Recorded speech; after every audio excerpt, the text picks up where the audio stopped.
আশুলিয়ায় ১৬ গোডাউনে আগুন।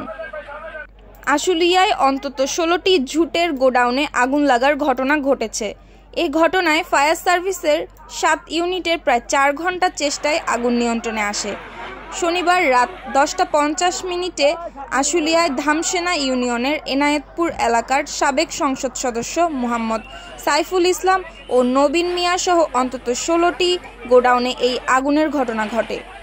Fire service জানায়, রাত ১০টা ৫০ তারা খবর পেয়ে দ্রুত ঘটনাস্থলে গিয়ে জিরাবো মডার্ন ফায়ার সার্ভিসের ৩টি ইউনিট আগুন নিয়ন্ত্রণে কাজ শুরু করে।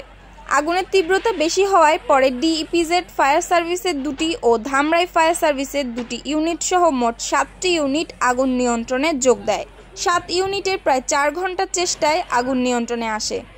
ডিইপিজেড ফায়ার সার্ভিসের senior station officer Pranab Chowdhury জানান, ১৬টি গোডাউনের হিসাব তারা পেয়েছেন। তাদের ৭টি ইউনিট কাজ করেছে। রাত ২টার দিকে আগুন নিয়ন্ত্রণে এসেছে, তবে পরে বিস্তারিত তথ্য পাওয়া যাবে। এছাড়া ক্ষয়ক্ষতি ও আগুনের সূত্রপাত সম্পর্কে তদন্ত করে জানানো হবে বলে জানান তিনি। শুক্তি রায়, ভোরের আকাশ।